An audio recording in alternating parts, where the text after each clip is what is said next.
pamilya, gabayan ang inyong mga anak sa panonood ng programang ito. Pinoy ako, Pinoy tayo. Noong Martes ay may ibinalita si Kuya kay Bruce. Kinakailangan mong umalis ng bahay ko. Hindi niya alam na siyang napili para sa Big Brother swap at pupunta siya ng Slovenia. At ang balita ay hindi kinaya ng mga housemates. Kinakailangan kong umalis ng bahay dahil wala sa sinamin dahilan. Sure ka? Ano yun? Sure ka? Siya nag-desisyon na lalabas ka. Sure?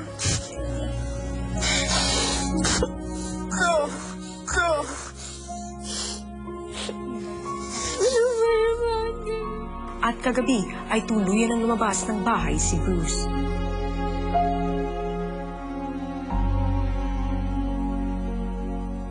Hello Philippines and hello world! Sa gabing ito ay babalikan natin ang mga kaganapan sa huling araw ni Bruce bago siya pumunta ng Slovenia para sa Big Brother swap. Dahil nga hindi pa alam ng mga housemates ang tunay na dahilan ng pag-alis ni Bruce, naging pagsubok ito sa kanilang pagkakaibigan lalo na kay Wendy. Abangan naman mamaya kung ano ang naging reaksyon ni Bruce nang sabihin na sa kanya na siya ay pupunta ng Slovenia. Samantala, bukod naman kina Bruce at Wendy, meron ding iba pang nagiging close sa loob ng bahay ni Kuya. Closeness na mukhang lumalagpas na sa pagiging magkaibigan. Kung sino sila, narito panoorin yung lahat. Simula pa lang nang dumating ng bahay si Robert, si Saisy na ang tilokso dito ng mga housemates. Kanina pa sa tingin ng tingin ko. Crush ka! Crush ni Oy, Sai! Pula na pula din ako. Alam mo na. Lagot sa boyfriend niya to. At sa halos 2 buwang pamamalagi sa loob ng bahay, mas tumibay ang samahan ng dalawa.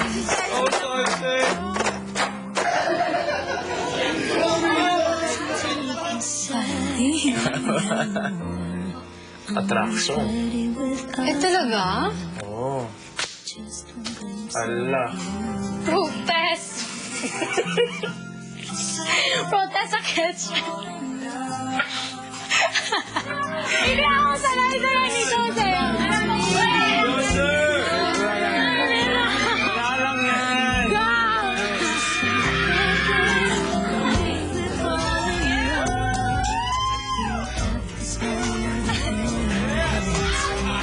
At noong Lunes ay nagkaroon ng lakas ng loob si Robert na magtanong sa sitwasyon nila ni Saisy. So ano nga ba? Yan ang tanong. Wala. Safe. Ay, Kristen. Safe. What's super safe? Di ba nasabi ko na yun? No. Ano, sinasabi ko parang si Kuya Rai. Huwag ka maging safe ah. Oo, promise. Yun talaga yung sagot. Tapos, di ba palagi itong sinasabihin, parang tige. Puti. Oo, sobrang puti. Kasi di ba sobrang puti si Kuya Rai. Tapos, yung pagiging seryoso. Itong si Kuya Ray ay malapit na kaibigan, dancing trainer at partner nitong si Saisy nung siya ay nasa Bacolod pa. Parang gusto ko maging close. Napaka-safe mo na yan. Hindi ako Sino talaga? safe. Oo, promise. Meron ako na-feel. Kaso, susunod. Pero, abandon lang kasi may boyfriend ka, may girlfriend ako. Yes. So, Bakit? Bakit? Kada bang diretso? Sorry. wala. Okay lang. Shock ka. Ulo. Ba't ako ma-shock? Daddy. Kinakamihan si Saisy naman na nagkwento sa mga kaibigan. Yung tinatanong niya kung ano daw yung feelings ko sa kanya. Sabi ko, wala. Parang ganoon sa dating niya. Parang hindi siya naniniwala sa akin. Napaka-safe ko na magsagot. Sabi. Baka gusto niya kasing meron.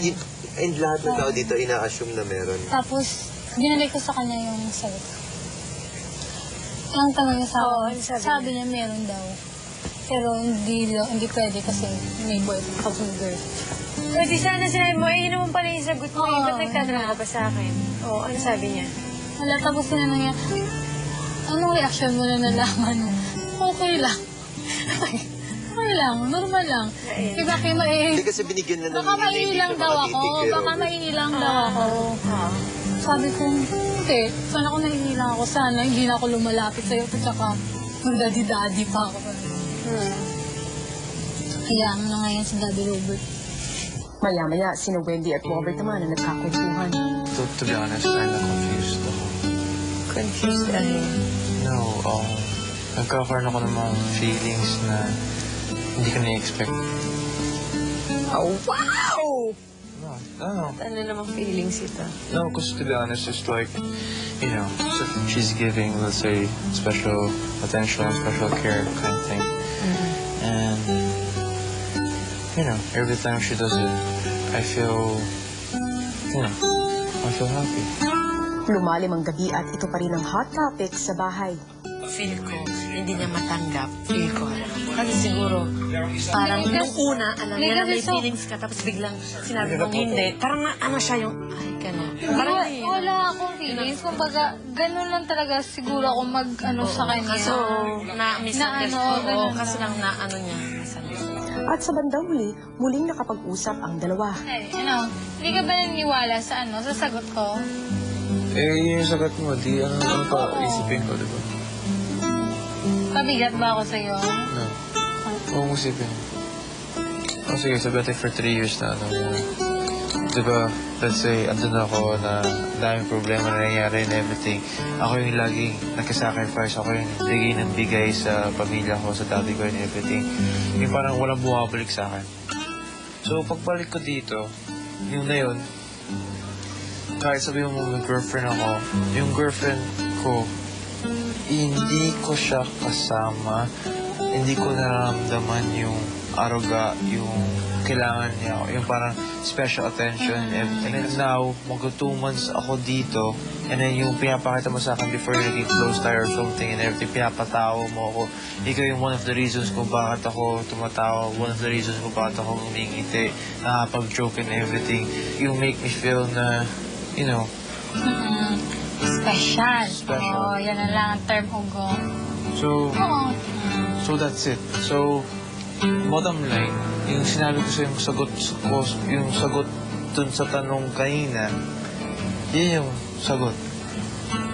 Wala lang po para sa akin parang normal lang po. Siguro sobrang lang po ako sa kanya. Parang gusto ko lang makipagkaibigan. Gusto ko maging close siya kasi di ba parang seryoso niya. She's one of the reasons bakit ako nag-loosen up. Honestly. Hindi pa rin pwede. Kasi may boyfriend na po ako. At saka sobrang loyal niya kaya sa girlfriend niya.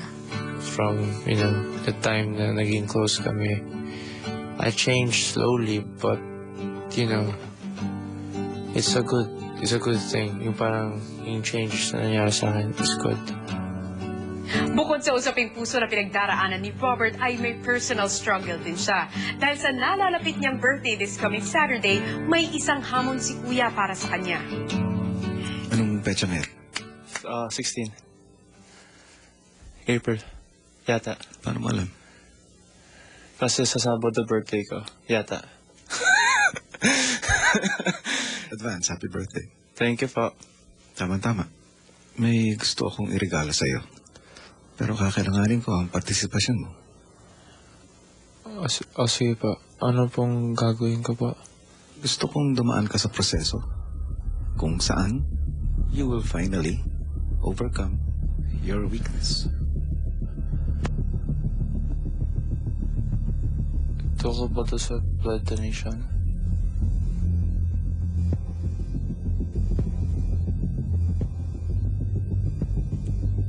Donation?